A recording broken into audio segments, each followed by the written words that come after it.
Sveiki visi. Nu kągi, paskutinė dalis, tokia kaip bonusinė. Pašnekėkime apie laisvės asociacijas kaip tokią psichoterapijos, psichoanalizės dalį privalomą būtiną. Taigi, laisvės asociacijos, kai pacientas kalba tai, kas jam šauna į galvą.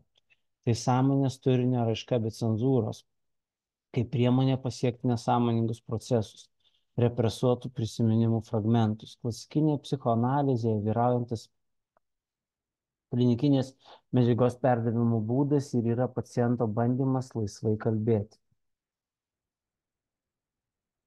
Freudas naudojo tokią analogiją, kad apibūdintų laisvas asociacijas. Elkitės taip, lyg pavyzdžiui būtumėte keliautojas, sėdintis prie vagono kupė lango ir pasakojantis kam nors vagone visus besikeičiančius vaizdus, kuriuos matote už to lango. Man labai patinka šita asociacija. Paciento prašom atsipalaiduoti ir sakyti visas mintis, kokios tik šauna į galvą, nepaisant kokios kvailos, nuobodžios ar keliančios pasipiktinimą jos jam gali atrodyti arba atrodo. Tokiu būdu viena asociacija traukia paskui save kitą, giliau pasąmonėje esančią asociaciją. Taip palaipsniui pasąmonėje iškyla išstumta informacija ir galima lengviau suprasti paciento neurozinius sutrikimus. Laisvosiose asociacijose pacientai kviečiami papasakoti viską, kas jiems šauna į galvą sesijos metu, necenzūruojant savo minčių ir jausmų. Freudas įvardina laisvas asociacijas kaip pagrindinę techninę analizės ir terapijos taisyklę. Liepiame pacientui atsidurti ramioje, nereflektuojančio savęs stebėjimo būsenoje ir pranešti apie bet kokius vidinius pastebėjimus, kuriuos jis sugeba atlikti, nesistengdamas atmesti bet ką iš jų dėl to, kad tai yra per daug nepriimtina ar per daug neapgalvota, kad būtų galima pasakyti. Ar kad tai per daug nesvarbu, arba kad tai yra nesąmonė ir to nereikia sakyti. Šią techniką Freudas sukūrė, bet negali būti, šią techniką sukūrė Freudas, bet negali būti tikslios laisvųjų asociacijų metodo atsiradimo datos. Ji vystėsi labai palaipsniui tarp 92 ir 95. Ją vystė nuolat tobulindamas Freudas ir išgrynindamas ją nuo lydinčių pagalbinių priemonių, hipnozės, įtaigos, spaudimo ar klausinėjimo.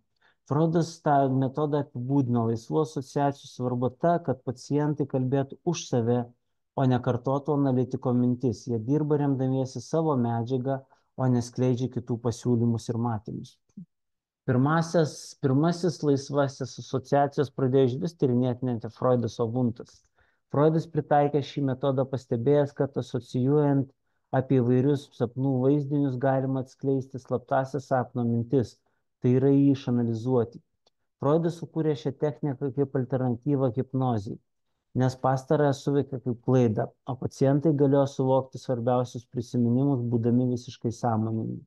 Freudas manė, kad nepaisant pastangų prisiminti, tam tikras pasipriešinimas sulaiko pacientą nuo skaudžiausių ir svarbiausių prisiminimų.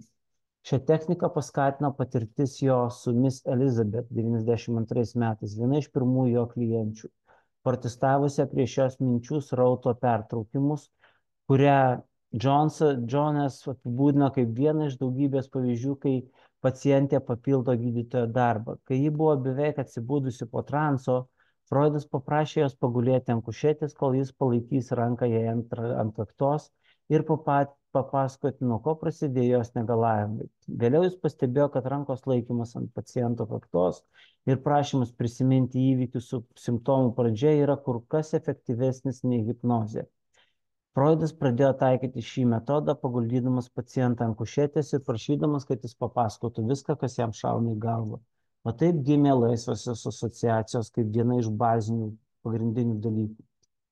Ši technika skirta padėti pacientui daugiau sužinoti apie tai, ką jis galvoja ir jaučia, nesmerkiančios smalsumo ir priėmimo atmosferoje. Laisvųjų asociacijų metodas neturi linijinės arba iš anksto suplanuotos dienotvarkės, o veikia intuityviais tokiais šuoliais ir ryšiais, kurie gali sukelti naujų asmeninių įžvalgų ir prasmių. Laisvosios asociacijos yra metodas, kai nei analitikas, nei pacientas iš anksto tiksliai nežino, kur nuves pokalbis, tačiau jis linkęs atskleisti pacientui labai svarbią medžiagą. Nepaisant iš pažiūros sumaišties ir ryšio stokos, logikos stokos, prasmės ir ryšiai pradeda ryškėti iš netvarkingos minčių sruogos.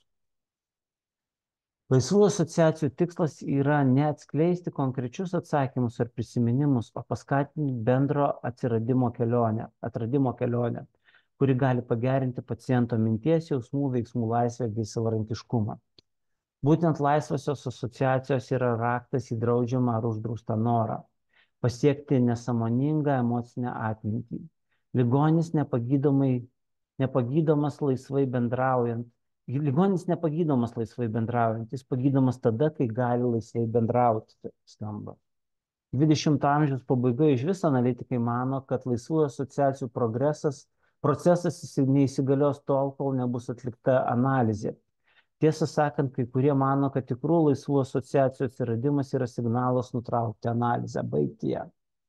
Realiam darbe tikrai laisvam asocijavimui nuolat kyla pasipriešinimas ir didelė dalis pokalbio vyksta įprasto pokalbio forma. Psichoterapeutas savo klausimais, komentarais daro įtaką tam, apie ką kalbama, parodydamas pacientui, kas jam atrodo svarbu ir turi būti analizuojama psichoterapija, tai reikėtų labai atkreipti dėmesį. Gali atsitikti, kad pacientas negali nustoti laisvai kalbėti dėl ego funkcijų sutrikimo. Tuomet analitiko užduotis bandyti atkurti ego loginį antrinio proceso mąstymą. Jis gali pasitelkti tiesioginės komandas, nurodymus, kad tai padaryti. Tai ne analitinis manevras, nes galima susidurti su prasidedančia psichotinė reakcija. Pirminiuose pokalbiuose analitikas vertina apskritai paciento darbingumą psichoanalitinėje situacijoje. Kai paciento ego funkcijos svyruoja tarp regresyvių ego funkcijų, kurios reikalingos laisvoms asociacijoms, ir labiau pažengusių ego funkcijų reikalingų norint suprasti analitinę intervenciją, atsakyti į tiesioginius klausimus, o sesijos pabaigoje sugrįžti į kasdienį gyvenimą. Klasikinėje analizėje intervencijos nėra apskritai gerai, nes pertraukia laisvas asociacijas, dėl to turi jų būti vengiama arba būti kuo mažiau. Tai tiek čia apie laisvas asociacijas, baigiam.